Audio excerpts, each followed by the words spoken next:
అనంతపురం జిల్లాలో super 6 super hit అంటూ ఈ కూటమి ప్రభుత్వం ఒక భారీ బహిరంగ సభ ఈరోజు ఏర్పాటు చేసింది. ఆ బహిరంగ సభకు ఫ్లెక్సీలతో రాష్ట్రం మొత్తం బాగా పబ్లిసిటీతో బాగా హైప్ చేసింది. ఈ పబ్లిసిటీ హైప్ చూస్తూ ఉంటే నాకు ఒక సినిమా గుర్తు వస్తూ ఉంది. ఈ మధ్య కాలంలోనే ఆ సినిమా రిలీజ్ అయింది.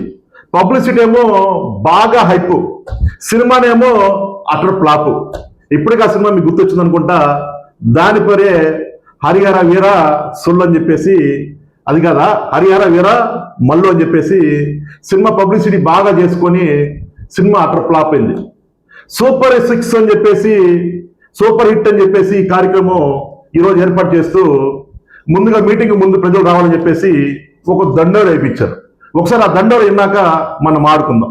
బుధవారం 10 అనంతరం మీటింగ్ తెలవాలా, తల్లి వందనం పడాలన్నా అవి పోయిన మాత్రం పైకి లిస్ట్ పోతున్నది. ఆడ అనంతరం మీ ఆదర మీటింగ్ పోయిన పోకూడదని లేదా విన్నారు కదా. ఈ సూపర్ 6 సూపర్ హిట్ అయితే ఆ దండోర వేసి ప్రజల్ని బ్లాక్మెయిల్ చేసిన అవసరం ఏముందా?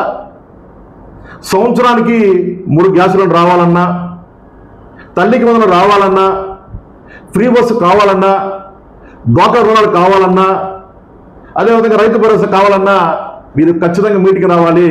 రాకపోతే మీకు కట్టు అని చెప్పేసి ప్రజల్ని కూటమి ప్రభుత్వం బ్లాక్మెయిల్ చేస్తూ ఉంది. నిజంగా సూపర్ 6 అనేది సూపర్ హిట్ అయితే ఈ విధంగా పిలవటం, ఈ విధంగా బ్లాక్మెయిల్ చేయడం అవసరమా? నేను అడుగుతున్నా ప్రజల్ని. నేను ఈ కూటమి ప్రభుత్వాన్ని కొన్ని ప్రశ్నలు అడుగుతా ఉన్నా. మీ పార్టీ అధికారం వచ్చి ఇప్పటికే 15 నెలలైంది. మీరు చేసిన అప్పని తెలుసా? 2,20,000 కోట్ల రూపాయలు ఇప్పటికే మీరు అప్పు చేశారు. అప్పు చేసే డబ్బులు మీరు ఏం చేశారు? 4,000 రూపాయలు పింఛను పెంచుతామని చెప్పేసి అధికారం రాకముందు మీరు చెప్పారు. మీ అధికారం వచ్చినాక 4 లక్షల పింఛన్లు మీరు కట్ చేశారు. ఈ కూటమి ప్రభుత్వం సమాధానం చెప్పాలా? అదేవిధంగా సంవత్సరానికి 3 గ్యాస్ సిలిండర్ ఫ్రీ అన్నారు. సంవత్సరంన్నర అయింది. 3 అయిపోయి 4 రావాలి. ఇప్పటికే 4లో ఒకటి ఇచ్చారు. దానికి కూడా ఇప్పుడు డబ్బులు ఇవ్వాల. రాష్ట్రం మొత్తంలో ఆ ఉచిత గ్యాస్ అనేది మహిళలకి 10% ఇచ్చింది. వీళ్ళు వాళ్ళకు కూడా మోసం చేశారు. అదేవిధంగా తల్లికి వందనం అనేది మొదటి సంవత్సరం 0 రూపాయి ఇవ్వాల. రెండో సంవత్సరం వచ్చేసి 30 లక్షల మందికి తల్లికి వందనం పూర్తి కట్ చేసి తల్లుల ఖాతాలో కొంతమందికి 15,000 రూపాయలు వేస్తామని చెప్పేసి 13,000 రూపాయలు వేసి 2,000 రూపాయలు కట్ చేసిన ఘనత ఈ కూటమి ప్రభుత్వానికి. రెండోసారి రైతు భరోసా ఇవ్వాలా. రైతు భరోసా ఫస్ట్ సంవత్సరం కట్టు వాళ్ళకి ఇవ్వాలా. రెండో సంవత్సరం ఇవ్వాలి కదా. దానికి గాను 5,000 రూపాయలు రైతుల అకౌంట్లో వేసి 30 లక్షల మందికి రైతులకి ఇవ్వకుండా ఈ కూటమి ప్రభుత్వం రైతుల్ని మోసం చేసింది. రైతు భరోసా ఇవ్వకుండా మోసం చేసింది. ఆ తర్వాత ఫ్రీ బస్సు అన్నారు. ఆర్టీసీలో 17 రకాల బస్సులు ఉంటాయి. దాంట్లో 5 ఉచిత బస్సు ఉంటే, మా పార్టీ అధికారం రాకముందు మీకు ఉచిత బస్సు రాష్ట్రంలో ఎక్కడ తిరగండి మీకు ఫ్రీ అన్నారు. పార్టీ అధికారం వచ్చినాక తూచు అలా కాదు, 5 రకాల బస్సులే, ఆ బస్సులను తిరిగితే మీకు ఉచితం అని చెప్పేసి మాట చెప్పేసి, అదే కూడా జిల్లా నుంచి జిల్లాకి అని చెప్పేసి చెప్పడం అనేది చాలా దారుణం. ఇప్పటికే ప్రజలు 5 రకాల బస్సుల్లో ఎక్కేసి ఫ్రీ అని ఎక్కేసి సీట్లు లెక్క కొట్టుకుంటా ఉన్నారు. ఈ కూటమి ప్రభుత్వం మహిళను ఆ విధంగా మోసం చేసింది. ఆ తర్వాత ఆడబిడ్డ నిధి కింద నెలకు 1,500 రూపాయలు మీ అకౌంట్లో వేస్తామని చెప్పేసి మాట చెప్పారు. సంవత్సరంన్నర అధికారం వచ్చి 1,500 అకౌంట్లో వేసారా? నేను అడుగుతా ఉన్నా, ఎంతమంది అకౌంట్లో వేశారు? మీరు సమాధానం చెప్పాలి. ఆ తర్వాత నిరుద్యోగ వృత్తి కింద నెలకి 3,000 రూపాయలు ఇస్తామని చెప్పేసి యువతకు చెప్పారు. మీకు ఉద్యోగం వచ్చేదాకా నెలకి 3,000 రూపాయలు వేస్తామని చెప్పి సంవత్సరాలు అధికారం వచ్చి వాళ్ళు కూడా 1 రూపాయి కూడా వేయకుండా మోసం చేసిన ఘనత ఈ కూటమి ప్రభుత్వం.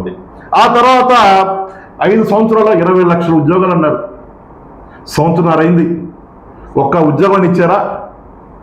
సంవత్సరంన్నరలో ఒక ఉద్యోగాన్ని ఇచ్చారా? ఇవ్వకుండా వాళ్ళను కూడా మోసం చేశారు. రాష్ట్రానికి ఒక కొత్త పరిశ్రమ తేలేదు, ఒక కొత్త ఉద్యోగం లేదు, 1 రూపాయి పెట్టుబడి కూడా రాలేదు. అదేనంటే మేము సింగపూర్ పెట్టుబడికి వెళ్ళాం, ఎవరు ఆంధ్ర నుంచి లెటర్ రాశారు వైసీపీ వాళ్ళు ఆపేశారని చెప్పేసి పనికి మన మాట చెప్పింది ఈ కూటమి ప్రభుత్వం లోకేష్ గారు. ఆ తర్వాత జిఎస్టీ వసూలు అయితే పూర్తిగా పడిపోయినాయి. తర్వాత జిఎస్డిపి అనేది అది కూడా పూర్తిగా పడిపోయింది. రాష్ట్ర ఆదాయం అనేది పూర్తిగా పతనం అయిపోయింది. ఆ తర్వాత అవినీతి అరాచకం రాజ్యం వెళుతూ ఉంది.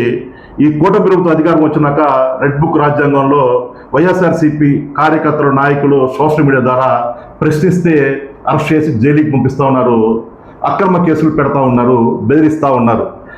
ఈ రకంగా మీటింగ్లు పెట్టి డైవర్షన్ పాలిటిక్స్ చేస్తూ కోట్లు ఖర్చు పెట్టి సెల్ఫ్ డబ్బా సెల్ఫ్ సభలు పెడుతూ ప్రజల్ని మోసం చేస్తోంది కూటమి ప్రభుత్వం. ప్రజలందరూ గమనించాలి. మీరు అడగాలి 2,20,000 కోట్లు మీరు ఏం చేశారో ఈ కూటమి ప్రభుత్వం అడగాలని చెప్పి సమర్థ తెలియపరుస్తూ జై జగన్.